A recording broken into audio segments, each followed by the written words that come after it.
What's up guys, it's River, and today we're looking at the best budget cameras from Canon. So Canon is probably my favorite camera brand simply because the images look amazing right out of the camera without any editing, and the cameras themselves are super easy to use. Whether you're a hobbyist or a professional, you're going to get an amazing video and photo experience. So let's look at the best budget Canon cameras without compromising on quality. Also, I made sure to keep every camera on this list under $500 or just a little bit over to make this list as accessible for as many people as possible. So let's dive right in.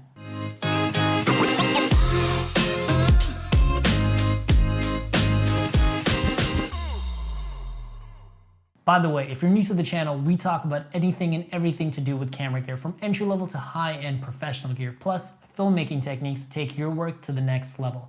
So make sure to subscribe for all of my future content. Plus, I'm going to leave links down below for all of the gear that we talk about today, so make sure to check out those links. Let's get into the video.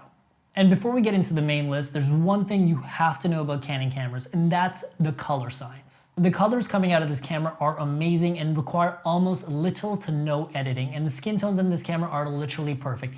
Everybody looks attractive through a Canon camera. And with that out of the way, let's get into the first camera.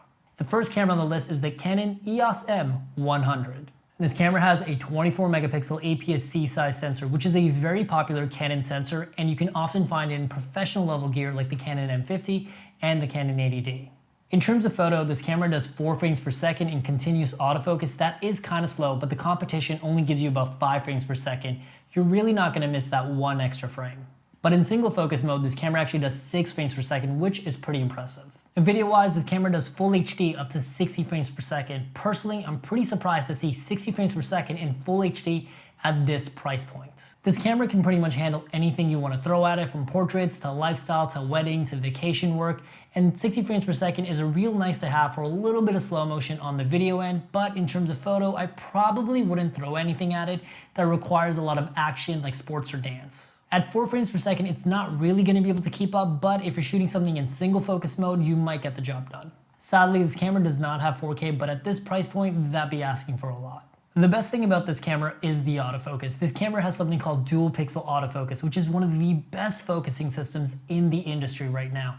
With dual pixel autofocus, you naturally get really good autofocus for photos, but it is amazing for video. It does a really good job tracking both faces and objects in real time when it comes to video. When it comes to video autofocus, you can almost just set it and forget it. Dual pixel autofocus will save you a ton of time and headache when it comes to focusing your image in video.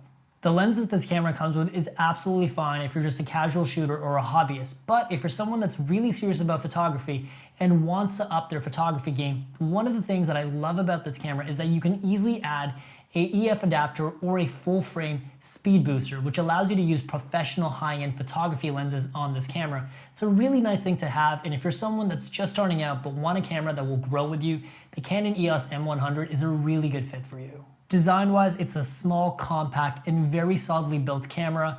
The button layout is pretty minimal, and it's pretty obvious this is a camera that you're meant to use mainly in auto. If you're someone that likes to shoot mainly in manual, you might miss some of the buttons. Personally, I kind of wish it had a second dial for just changing my aperture. And this camera does not have a viewfinder. Pretty much everything is done through the back LCD screen. Personally, I don't really mind it, but I know there's some people that really prefer the eyepiece. Personally, I really like the LCD screen on the back of this camera. It's also a flip-up screen, so you can get high and low angle shots, but also you can flip it around to actually see yourself. This is a really good vlogging camera. And the LCD screen is also touch sensitive, which is really fun to use. It's almost like using a smartphone. I was really impressed by the quality of this touchscreen, considering how affordable this camera is. Overall, this camera is a really solid buy, and it's probably one of the best ways to get into the Canon camera ecosystem. But if you're looking for your first camera, chances are you want something with a little bit more horsepower, or you want a full-on Canon DSLR. In that case, I have you covered. The next camera on the list is the Canon T7. The Canon T7 has the same 24 megapixel APS-C size sensor, but the big benefit of this camera is being able to use EF mount lenses natively, plus it has a DSLR style body. Photo-wise, this camera does 5 frames per second, which is only 1 frame over the Canon M100, but with an EF mount, you literally have hundreds of affordable photo lenses to choose from, and you can use them natively without an adapter. Canon actually has the largest lineup of lenses on the planet, and the EF mount is almost like the universal mount. As I'm shooting this video, I'm using a $40,000 RED camera, but I'm still using a Canon lens. With a Canon DSLR like this, you will literally never run out of good Canon lenses to use. Sadly, video in this camera is not a strong point. It only does full HD up to 24 and 30 frames per second. There is no slow motion in this camera and there is no built-in stabilization, which makes shooting video with this camera pretty hard unless you're using a tripod or you're very good with handheld photography. And sadly, this camera does not have dual pixel autofocus, which means autofocus in video is not that great, and all of the autofocusing is mainly done through the viewfinder. When it comes to LCD autofocusing, it's not that great if you're not using dual pixel autofocus. I recommend this camera only to people that are looking to do photo first with video as kind of an afterthought, and you really want that full robust Canon DSLR feel in your hand, and you want to be using mainly the viewfinder. There's a really special feeling to shooting a DSLR camera through the viewfinder, and if you want that experience, definitely get this camera. But if you're mainly looking to do hybrid shooting or video, I would not get this camera. For that, I have something much better for you down the list. Design-wise, it's a really well-built camera. It gives you that nice, robust Canon DSLR feel in your hands, yet this camera is still very compact and light. The layout on this camera is exactly what a photographer would want. It has a nice deep grip with a full button layout. It's exactly set up for photography use. Sadly, this camera does not have a flip-up screen and it does not have an audio jack for external sound, but personally, I don't think those are things that photographers would care about. However, there's a good chance you want your camera to have a DSLR style body, you want it to be good at both photos and videos, and you want it to have amazing autofocus. In that case, this next camera is exactly for you, and it's exactly why I placed it at the end of the list. If you guys want to learn exactly how to get the best out of your camera and turn your passion into a profitable side hustle, we'll be coming out with a Tech Through the Lens course that will do exactly that. Look out for the link in the description down below. The next camera is the SL2. It's a 24 megapixel sensor with built-in stabilization and dual pixel autofocus, and all of that comes in a DSLR style body with an audio jack and a flip-up screen. Photo-wise, it does 5 frames per second in continuous autofocus, which is to be expected, and it does full HD up to 60 frames per second, and both of those have dual pixel autofocus, which makes focusing with this camera a breeze. And because it has a very angled tilt screen to the side that you can even use to see yourself, it makes it a really good fit for both photographers, filmmakers, videographers, corporate shooters, cinematic filmmakers, or even vloggers. You can literally do anything you want with this camera. It's a really well-rounded camera, and if it fits your budget, I highly recommend making this your first camera. And a quick side note, some of you guys might be thinking about the Canon SL3, which is an update to this camera, and that camera is probably better in every single way, but I'm not including it on this list, even though it has 4K and all these improvements. It's mainly because it does not have 1080p at 24 frames per second, which is the cinematic frame rate.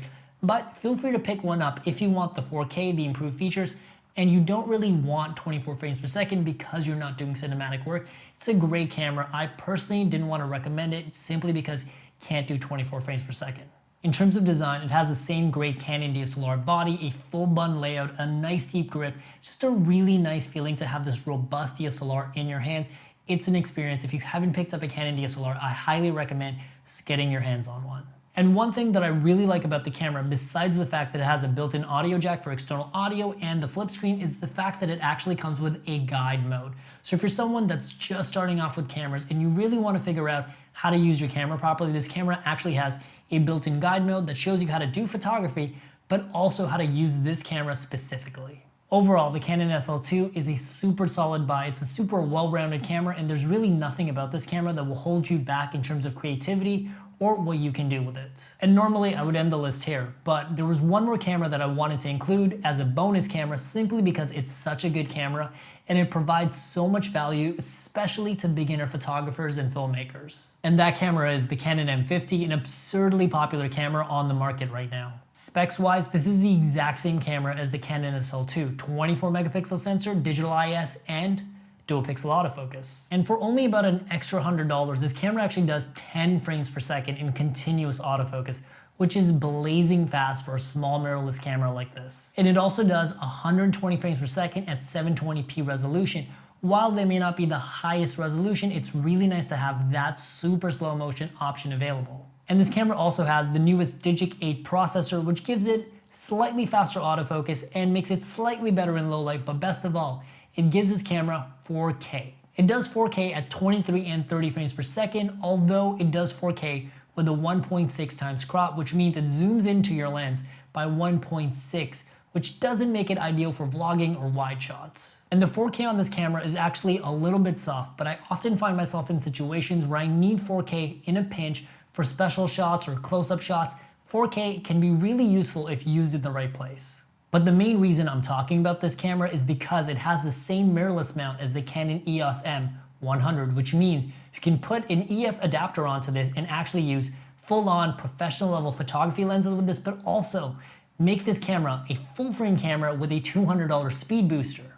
The reason this camera is so popular right now is because it's a very cheap and affordable way to get a full-on content creation machine or a cinematic camera at a very affordable price. And on top of that, it has the vari-angle flip screen and an audio jack for external audio. So if you're someone that actually wanted the Canon EOS RP or the 5D Mark IV, but you can't really afford it, by using an adapter or a speed booster, you get a very, very similar experience without having to spend quite as much money. The one thing that I think might hold people back about this camera is the fact that it has a really small mirrorless body, but I promise you, once you have it properly rigged up with a cage, a big lens, it's not really gonna feel that small. The Canon M50 is a little bit expensive to be considered a budget camera, but I think it's one of the best values for your buck on the market right now.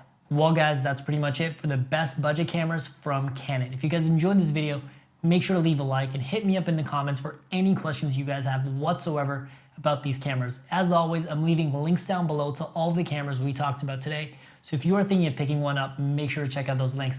Last but not least, make sure to subscribe to the channel for all the amazing reviews and the filmmaking content I have coming out this summer. See you guys in the next video.